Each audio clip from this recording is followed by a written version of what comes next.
afro? Because now you acting like you've never eaten a freaking thing before. Like, you're doing so much. Hi, guys. Welcome back. Welcome back to Urban Elegance Podcast. We've been gone for quite a minute. Yeah, apologies, but hey, life be lifing. We could share a little insight for why we were gone. Yeah, we'll definitely get into it. For those who don't know, I am one of your co-hosts, Tiara. And I'm Erica.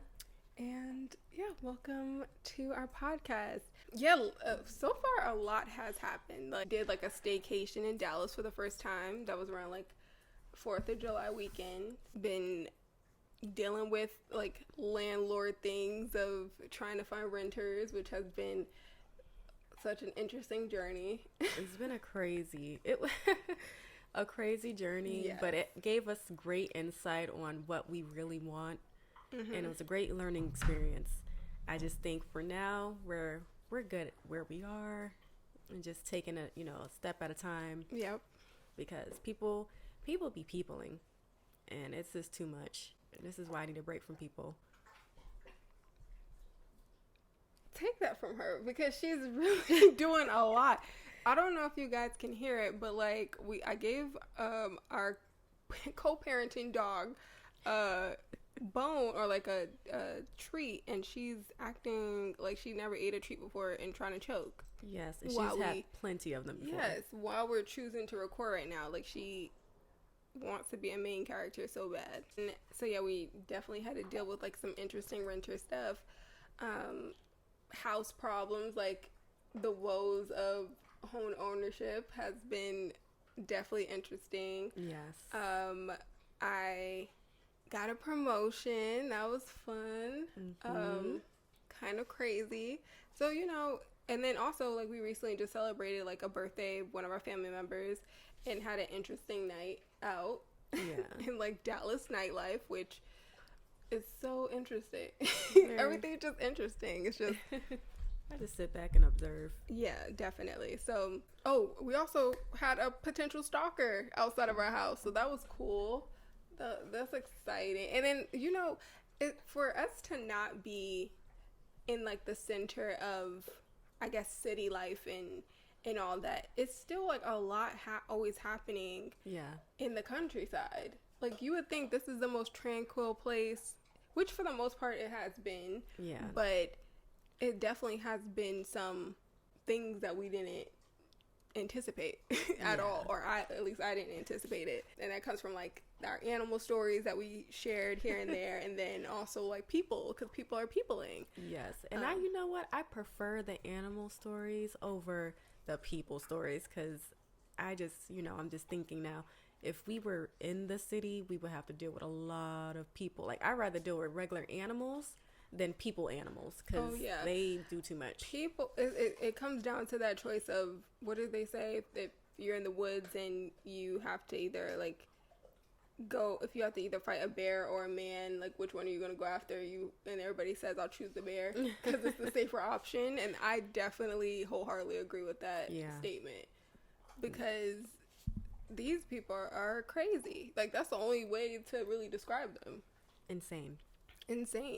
I mean, when we did our staycation in Dallas, and I think I mentioned this prior, like in another episode, of just potentially wanting to live in the city, because obviously we're young. Like, we, when you have like a house or anything like that, most likely in neighborhoods would be more catered to families. It's not really like single people, not a lot of single people like renting houses in the countryside. So, or like young people in general. It's more so like you would just think of a family, like a suburban area, you think of a family. So when we tested it out to see if we would want to be in Dallas,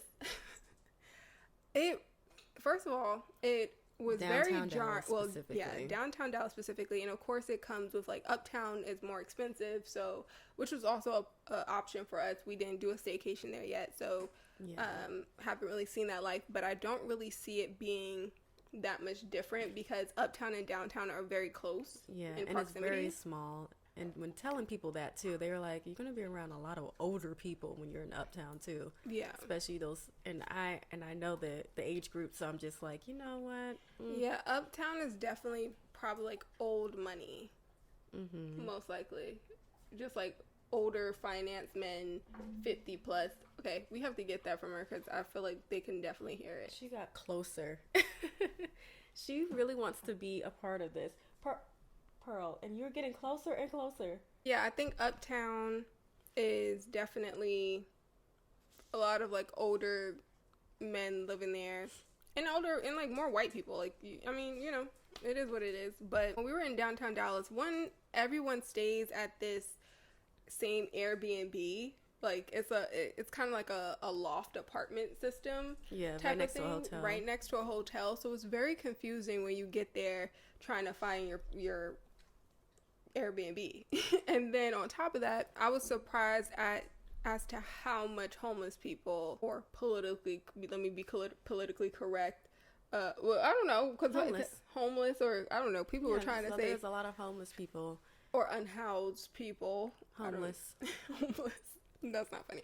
But point blank, it was a lot of homeless people out there, and it broke my heart because it started to look like California, what you see on like Skid Row on like social media and whatnot. I've never been to California, but I've seen how and also have heard from friends that live out there of how it looks, and none of them, and of course I'm being from New York, I'm used to seeing a lot of homeless people, but I was just surprised as to them taking up like full blocks. Yes. And now it's like tents. When we arrived to the Airbnb, there was a fire, like a homeless fire that started. It was in one of the like is it like a garbage bin or something, like an oil bin, like, you know, metal barrels, a barrel, and they literally had like a homeless fire start, and it was a homeless big fire. Because, you know, the other one was called, like, like a bum fire, but that's not what you're supposed to say anymore. But that's what it was called at one point. Yeah. So it was just a lot happening. And then, but luckily enough, none of the homeless people out here, from my experience, has been aggressive. They've actually been very nice. Like, they were saying good morning to us, and not that they're not human, but sometimes I'm used to the New York homeless who are very aggressive, where I had a man on a train literally arguing with me about how I should give him my Chick-fil-A that I had. I literally had traveled. This is like the first time Chick-fil-A had opened in New York, and I was so excited. So I hopped on the train and went to Chick-fil-A, and that was like a 40-minute ride. Yes. Having to get back on the train and go home. Literally only went out for Chick-fil-A, and this homeless man was just like, "Hey, you should give me a Chick-fil-A." And I looked at him and I was like, "Yeah, no, I'm good." You know, and so he was like, you see I'm homeless, you're not going to give me a Chick-fil-A? And I was just like, "No, just because you're homeless doesn't earn the right to my Chick-fil-A. Like, I can give you something else. I give you like a few dollars or something." But he was really adamant about owning my Chick-fil-A, and I had to really like continue to walk away. Yeah, like have to just move to another cart, and just hopefully he wasn't following me. And, you know, Erica had something thrown at her by a homeless woman. She had a strange substance out of a bottle. It was a styrofoam cup with some white stuff in it. I don't know if it was blue cheese ranch. I don't know what it was. To this day, I just don't know. Yeah. And then she just started swinging it in the subway, in the train, and then started smearing it on the windows. But as she was doing this, it just got on my hair, and I'm on my way to work. I was furious. I was so mad. So I had to, you know, call out of work and just say, you know, I've been attacked on a train, you know, just even directly or indirectly. It was madness. And for the audio listeners, Erica's like moving her hand back and forth as if like she's swishing the bottle. Oh yeah, I'm just like, you know, just ugh. But yeah, so we're used to like aggressive homeless people. So I wanted to fight. I was happy. The police were like, don't do it. Yeah, I was happy that it wasn't aggressive homeless people out here. And then, you know, because we had our dog with us and we had to walk her in the morning.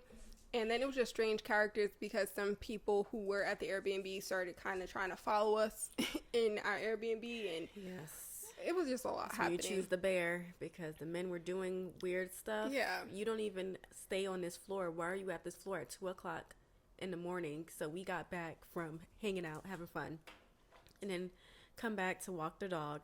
It's around 2:30 in the morning. And they're on our floor, and they don't even live on the floor or weren't staying on the floor at that time. They just know what floor we were on because we got in the elevator at the same time and saw the number. That's so clicked. Scary.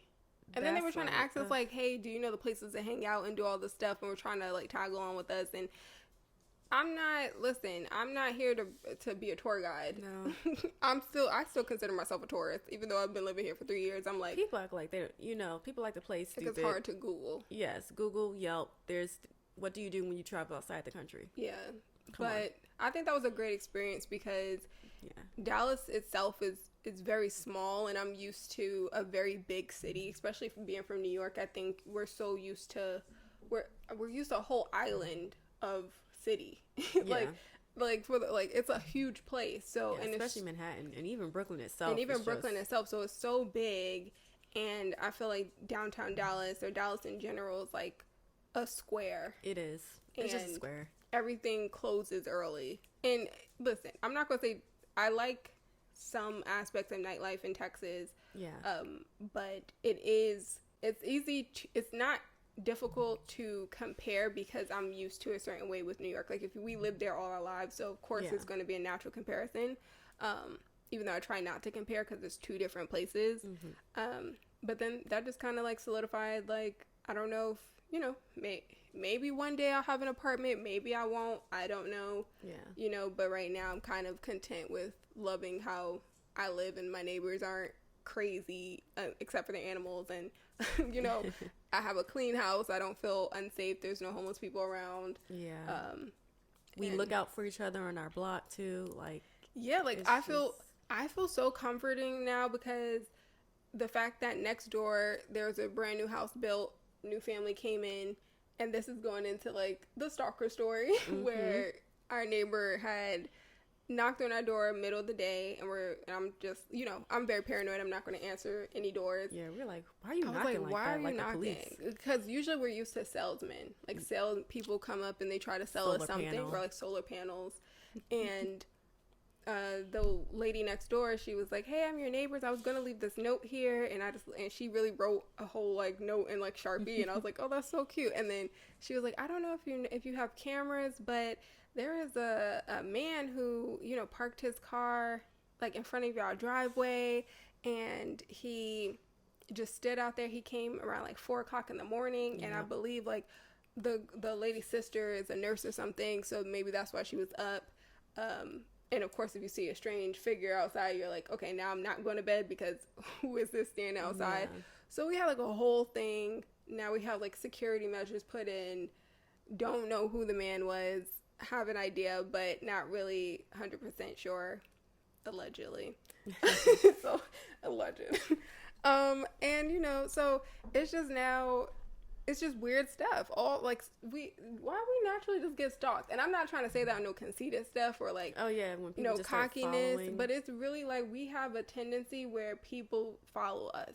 And I don't know what that is. Maybe it's our aura. It's the aura. Yeah. Like, we attract people. I definitely know that we attract people. Like, when you're we intentionally, like, I don't care if people don't want to sit next to me. I naturally avoid people. I love that. I think we avoid people a lot, and because maybe the fact that we try to avoid people, the universe counteracts that by attracting more people to you. Because I could see if we wanted to be around a lot of people probably wouldn't want to be around. Like, okay, they maybe it's like a needy energy, but because we don't naturally think about being in a space with people. Yeah. Because we really be in our own little bubbles. And naturally, it doesn't even, like, I don't think about it. And I'm also shy sometimes. Like, I just be in a space and I'm like, okay, let me get comfortable first. And then, you know, I'm not trying to be standoffish or anything, but it's really, I just try not to be around people. I'm just an observer. I like to just listen to people, just figure out who they are. And just, because many times people contradict themselves. And I'm like, I know who you really are. Your actions are letting me know. But I like to be in my own space. And that's what I really do love about Texas. It's so spacious. You don't have to, like, I don't miss riding a train. Like, that is. I don't either. I don't like but that. I also don't care to drive everywhere.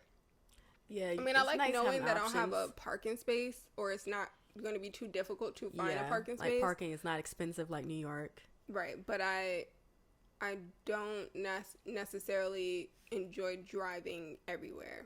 Yeah. Like, it's still, I'm happy I have the choice in a car, like, you know, blessed to have options, but I don't really love it. So, and maybe that's what intrigued me about Dallas is because sidewalks and stuff, you can kind of walk certain places, but even then, it's like one sidewalk leads into a highway. Yeah, and then you're going to get into an Uber or something, so you're going to have to come in contact with a car eventually.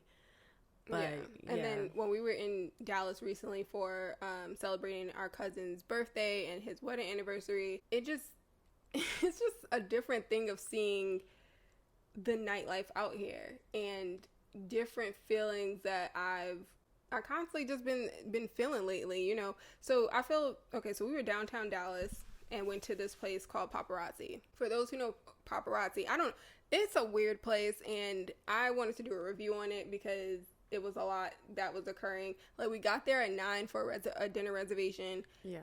They then said, oh, just because you made a reservation doesn't mean you're going to be seated at that time. So we didn't end up getting seated till like 30 minutes after.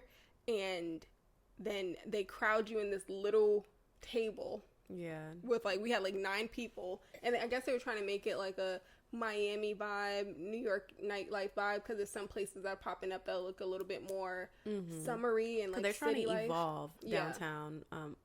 Dallas nightlife to a little bit like Miami and taste of New York. It's just, I see what it's trying to do. Grand Theft Auto. It's like trying to mix different themes in Grand Theft Auto. Yeah, that's what it is. For sure. Exactly like that. And so it's interesting. And then, and so when we were there, and now more recently when we go out, I was feeling a sense of, I don't know, like, I guess you expressed it like an outer body experience of being around people, being in certain elements, but then constantly thinking, what is all this? Like, you know, like, what is the purpose of this? And I don't know if it's because I'm getting older, you start to think this, because maybe age does play a factor of, I don't know, I'm not like afraid of the future, but it's kind of just, I find a lot of things pointless. Yeah, especially if you've done this when you were a teenager. It's like, okay, it's the same crap, different toilet. Yeah, and it's not like I don't enjoy partying. Like, I do enjoy a nice party.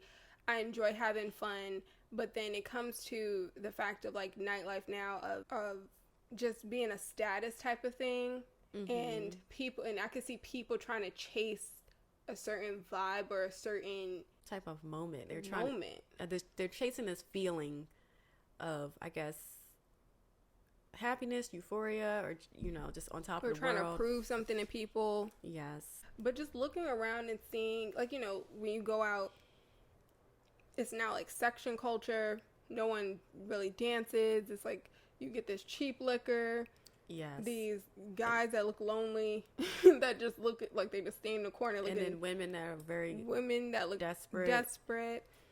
And funny enough, out there, saw someone who was an acquaintance of mine, and it's just so interesting of like the personalities out here too. Like, didn't even acknowledge each other, and no bad blood or anything. It was just like I saw her in the corner, and I'm sure she saw me, but you know, I'm with my people and she was with her people, and we just didn't. Don't want to make it awkward. Yeah, just didn't even talk. But I've just been feeling like lately a lot doesn't matter, and that can also come into dealing with like real life stuff that we've always dealt with. Yes. You know, loss of family members, spirituality, and just looking around and being like, none of this really mattered. Like, so the biggest, I think this feeling really came along when I initially got my promotion.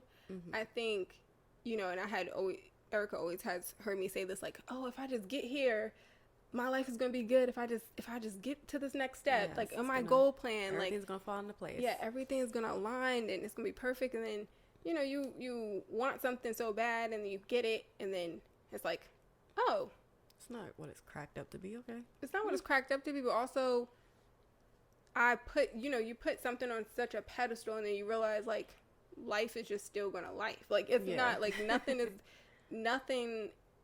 Everything happens the way it's supposed to happen. Yeah. And so I've kind of just been having these experiences of you know, people holding certain things to importance, or these conversations that people have that are superficial, and I just really look and say, I don't care about any of this. Like, I really don't. And maybe that makes me look more antisocial than I'm trying to be.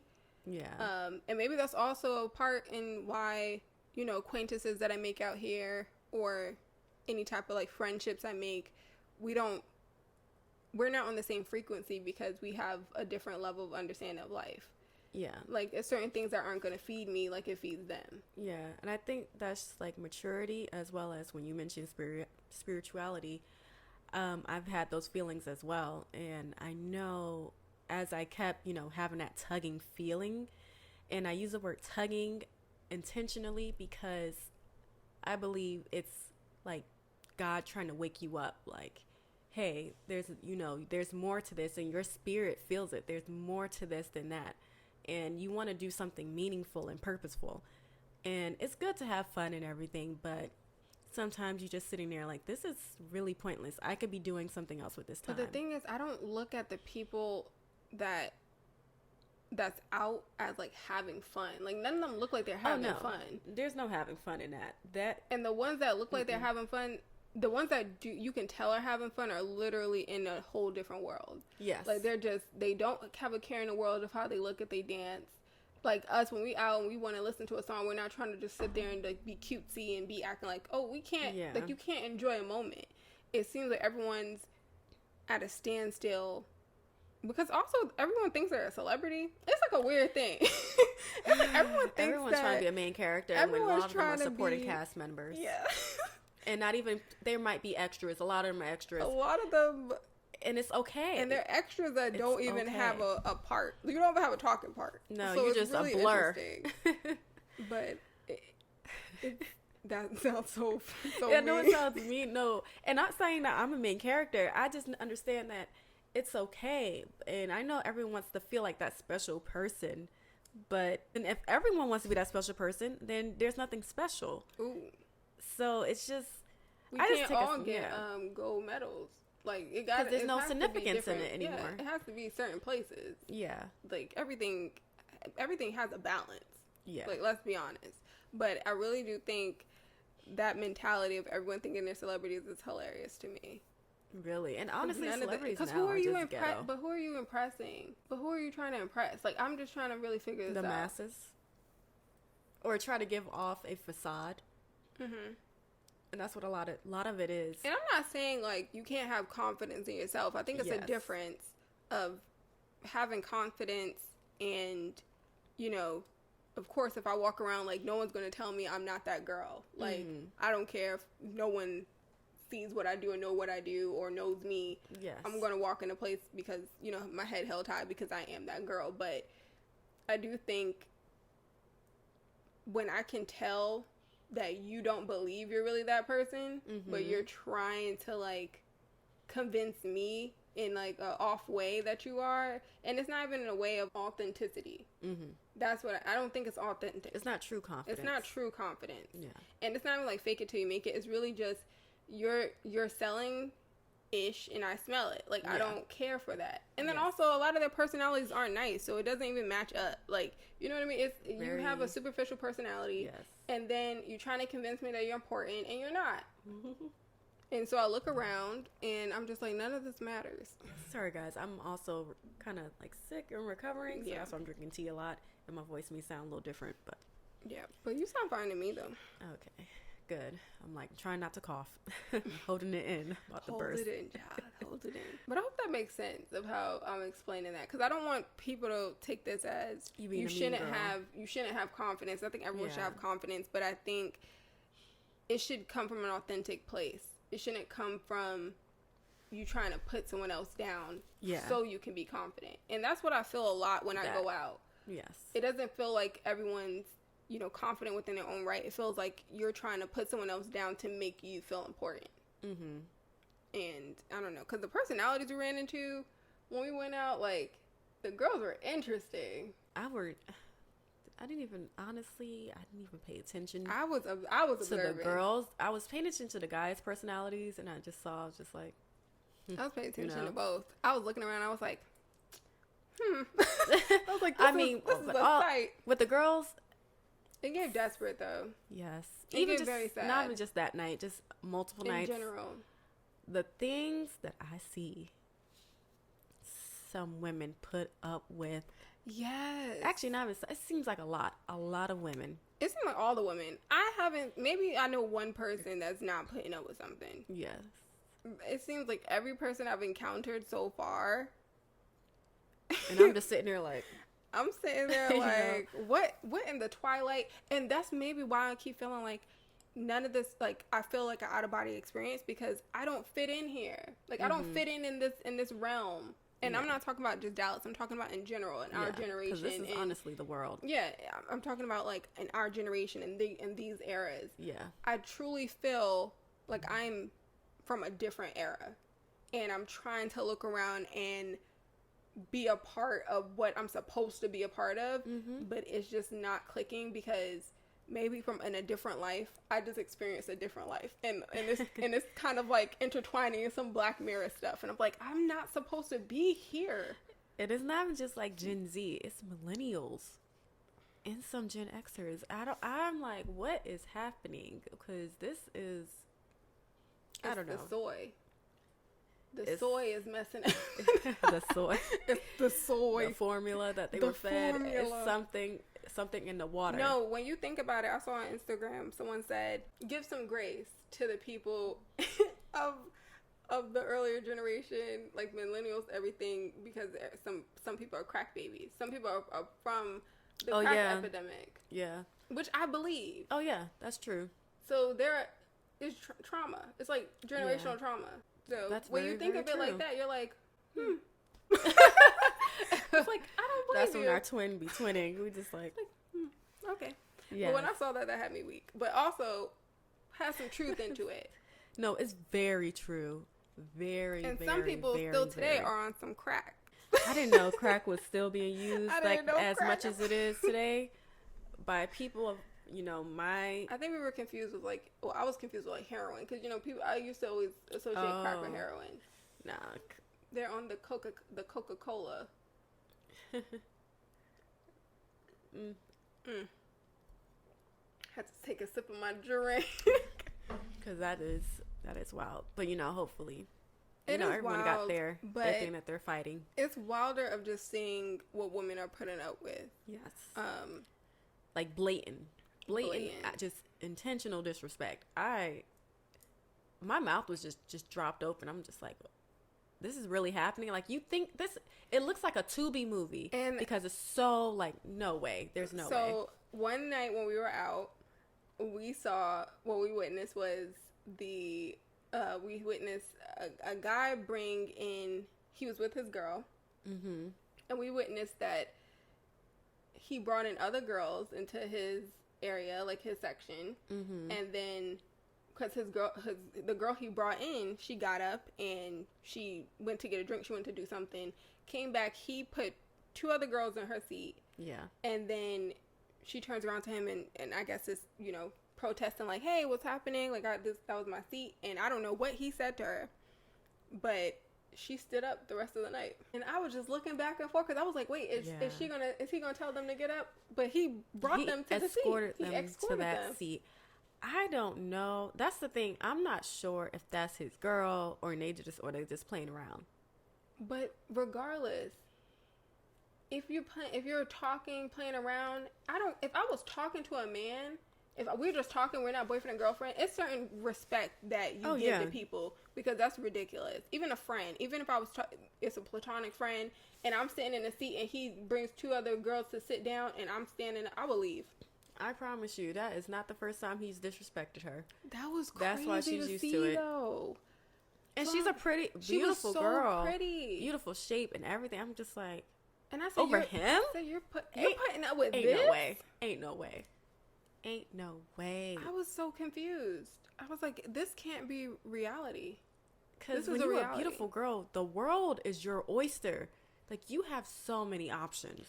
I think, though, because what did my mother say? I was telling her about something, and she said, oh, it's limited men out here. It's always been more women than men. It seems like. So I'm like, is it a thing of thinking that, and maybe that's also if you don't expand your horizons with different races. Do they feel that when it comes to black men, you have to, if you catch one, it's like, oh, let me hold on to him because he may, this is scarcity out here. Oof. I don't know. I'm over, I'm not going to say I'm over men in general. I'm just sick of them. I'm just like, a lot of them are making me sick. Yeah. Like, it's given, whenever one talks to me, I just start, ugh. Yeah. And I don't want to be the person that's, sets fire to the world and say, oh, men are trash and da-da-da, because obviously there's exceptions. But men nowadays are giving me the ick. Like, I'm just not caring for them. Yeah, their words don't. They just talk. They do too much talking and not enough action. There's no action, and it's just like, just be honest. I really appreciate the ones who are really honest about what they want and what they're looking for. I appreciate that. And maybe Ashton, yeah, because maybe that experience. I don't know if maybe he has told her point blank of what. What it is. But it's just a respect thing. It's like a humanity thing. Like, why would you do that? That's so rude. Because if you know you could get away with it with that person, why not? Like our uncle said, you see a sucker, use him. You see a sucker, use him. We live in a selfish world. You need to be, this is how women need to move, and just people in general. Don't be too nice. In a selfish world, you have to be selfish. You have to think about you. You have to protect you. Now, you don't have to be of not giving. And if you see someone giving, you can give back. But also know to protect you. People are not out here with just good intentions. They're thinking about their own. They're thinking about themselves. I think we also, women need to get back into like being mean to men. You can't be too lenient. Like you have to kind of like stand, like not just stand your ground, but you kind of got to be a little mean, a little stern. I think women were never mean to men. Well, a lot of women were never mean. It was always those few that were, and they weren't going to take any, crap. And so they had to like train them like, you're not going to play that game with me. Yeah, that's what I mean, stern. Yeah. Like we kind of need to, I think collectively, but this is how we all need to be on one accord. It's the ones that straddle and do different stuff that confuses everything. We need to be on one. Yeah, we need to be on one accord, and everybody needs to be a little more stern. But I guess you have to be taught confidence. I mean, like when whoever is raising you has to put that in you. If you come from an insecure mom and father, you're gonna have insecurity. You're gonna be insecure. They can't give you something that they don't have. I don't know, because I've seen people who have the strongest mothers and have insecurities. So. I think that's just strongest in what way? Personality. Strong personality don't mean you're confident. You can be strong and be loud and be insecure, and you have to be that way because you're insecure because you want to be seen. So, I see it. I'm like, oh, she comes from an insecure mom. You can see it. The apple don't fall too far from the tree. I promise you. That's actually a really good point though, because sometimes it's kind of like a facade if you're. Speaking loudly, that you're really nervous, but you're trying to... Yeah, you're loud because you're scared and you're insecure, you're unsure and all this. And it's like, I can see all that. And I just see a lot of symptoms of insecurity, lack of self-love. And then, it's really sad. And also trauma. I just see a lot of people with those symptoms and they're screaming. And that's why, because as you guys also know, I study psychology, so I'm just like, I'm seeing symptoms here and there, and I'm like, oh my gosh, these people. I also work with therapists, so I'm a psychologist. So I just want everybody to know that. It's just like, and not to say like I don't have my own issues. No, what did that girl say? I was talking to a girl. An uncertified. No, I was talking that's ridiculous. I was talking to an acquaintance, and the girl tells me, because I said, "Oh, what do you do?" And she said, "Oh, I'm an uncertified therapist." And I was just like, girl, bye. What does that mean? And I started laughing by accident. But also I was kind of a little tipsy, so she shouldn't have told me that, because I'm very blunt when if I feel a little something. And then, so she said uncertified therapist, and I was like, so not a therapist? So and then she was like coaching. So I said, why don't you just say like coaching, life coach? Yes, because uncertified, like I'm a lawyer with that didn't pass the bar. So you're not a lawyer. Yes, that sounds crazy. Yeah, she sounds crazy. A doctor saying they don't have their doctorate. An uncertified doctor. Uncertified doctor. You think you're doing surgery on me? If you don't take your, what the heck? Yeah, that's what, but I'm like, and to go back, like, But you studied and. Yeah. I'm not trying to discount, like, I have my own issues too. But to actually actively work on those issues, and I see, and that type of work is tough. And just starting it is scary. I understand that. But I see a lot of people who haven't started the work, who aren't actively working on themselves. And I think so. It was a point that I heard. Red flag, red flag, red flag. Yeah, it was a point that I heard someone on that video I was watching say that people, or maybe women, or people in general, shouldn't start dating until they're past 21. Mm-hmm. Like, real dating. Because then, I also think you need to be out of your parents' house. You kind of need to gain some type of independence so you can really have that self-discovery and confidence within yourself and kind of build that. Because I do think when you date so young and then you get used to a certain thing until you have a breaking point, and when you get to that breaking point, then you start waking up and saying, okay, now I'm going to start doing therapy, or now I'm going to start working on myself and doing that self-work. Mm-hmm. But it comes too late, because then, I mean, not that you can never start over and do stuff, but I do think now, instead of something that you could have learned in your early 20s or your late 20s, you're now learning this midway, half in your 30s. Mm-hmm. And it just, again, you have more maturity, you have more insight, but I think a lot of people are taking traumas from when they were younger, their adolescent years, dating, immature people. Oh, yeah. Never growing out of that immature state to still repeat and do the same things. And that's what I feel. People are dating like they're in high school. Yes, it's it this feels high school like dating. High school. And I'm like, you guys haven't done adult dating at all. The thing is, the men that I've met so far, I've had better experiences in high school and college dating than now in their adult years. Because I'm like, oh, my high school boyfriend brought me things every single day, did the most for me, like 10 toes down until we broke up. And then, like, and even in college, like, I've always had, like, princess treatment. It wasn't, I wasn't taking them serious, maybe, and that's why they always, like, would do the most for me. But they also weren't afraid to show me that they liked me. I think now, it's like the audacity for men nowadays, are the ones that I've experienced, to act like, oh, I'm not gonna boost your ego. I don't want to, like, do too much because I'm gonna make her feel too confident. It's like, you can't never make me feel confident. I'm already confident. I'm trying to make sure you know what you're doing. Like, you're playing your role. You're playing your part, because I'm not about to give you my full attention and you're not doing anything. Yeah. That doesn't make sense. Like, they're just not even being good friends. It's like, what are you trying to build? Or you're not trying to build anything. And then why are you talking to me? Because that's insulting. Just move about your business. Can't even plan dates. So why would I think you could plan a future? Yeah. Like, what? What part. Sense does that make? And then you think you should have access to my body. And then their game is not even good. You're not even smooth to where, okay, I could understand why women would just fall out for you.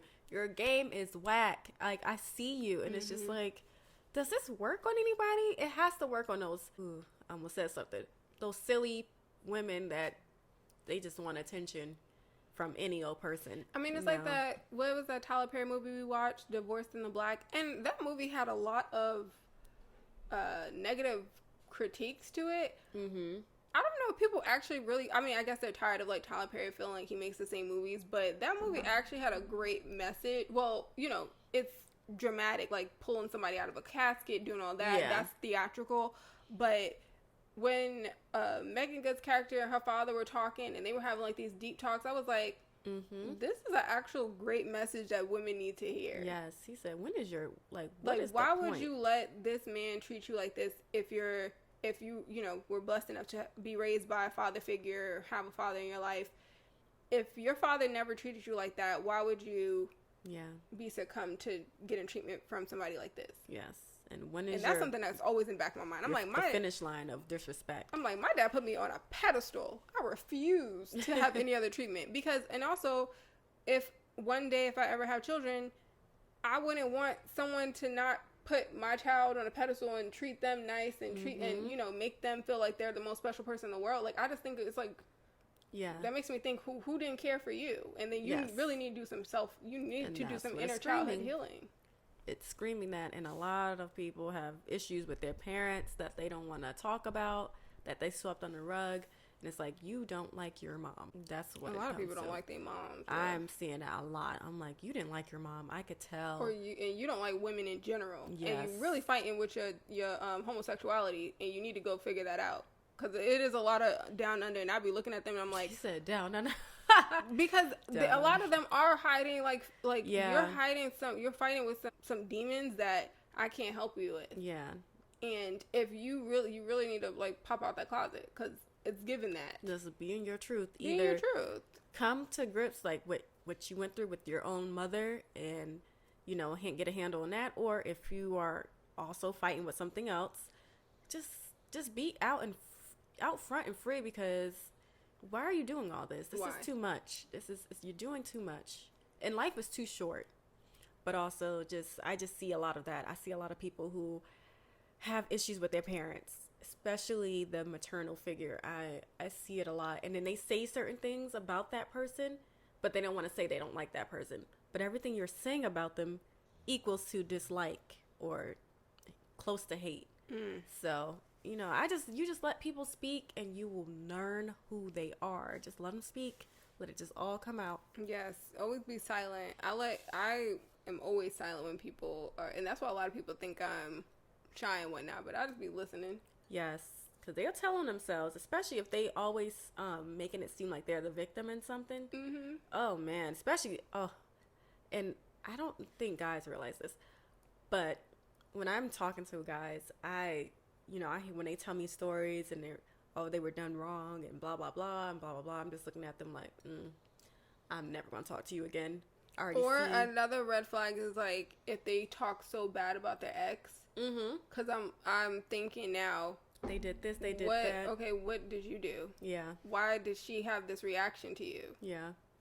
And then you will learn shortly as to why she was acting crazy, because he drove her crazy. Yeah. And it's like, you're not going to get that reaction out of me, because I know how to switch my feelings off. I'm also thinking, okay, if we were together, then you're going to be talking bad about me. Yeah. Because you obviously have no care to, have respect for the person that, if at one point you genuinely had love for each other, why is it that you can't just talk good about that person? Yeah.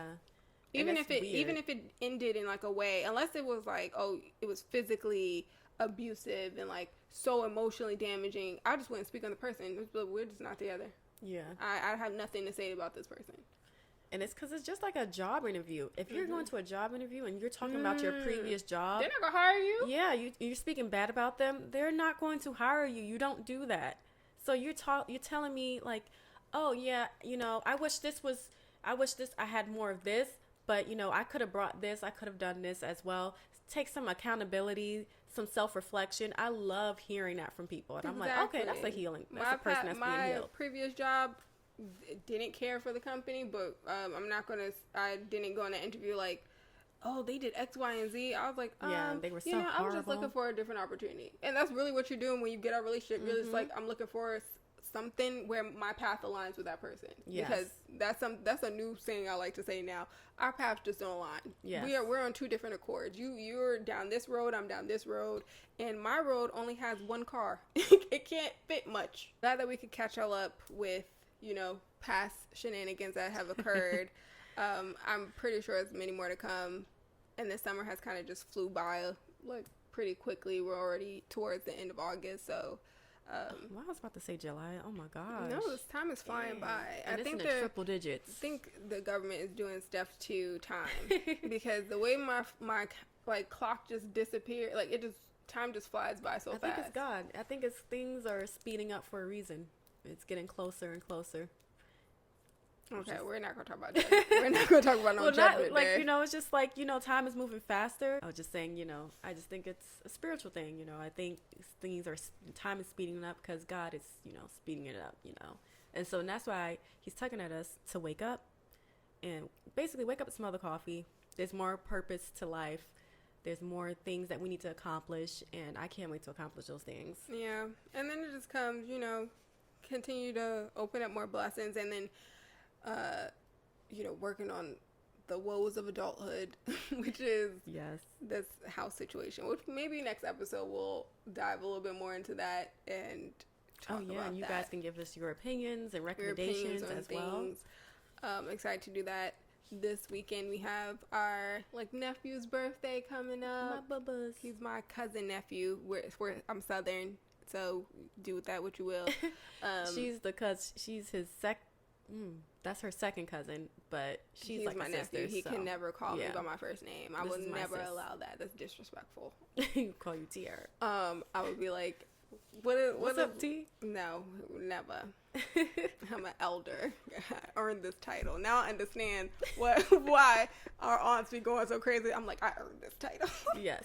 I worked hard for this. But we have that coming up. We have a family reunion coming up. There's a couple of events that I'm excited for. So excited to see my parents. And we'll be back next week with a new episode. Get back into the groove of things. Happy that we could talk with you guys and catch up today. Thank you for listening and watching if you're watching on YouTube. And we hope you guys have a great week. See you next time. Bye. Bye.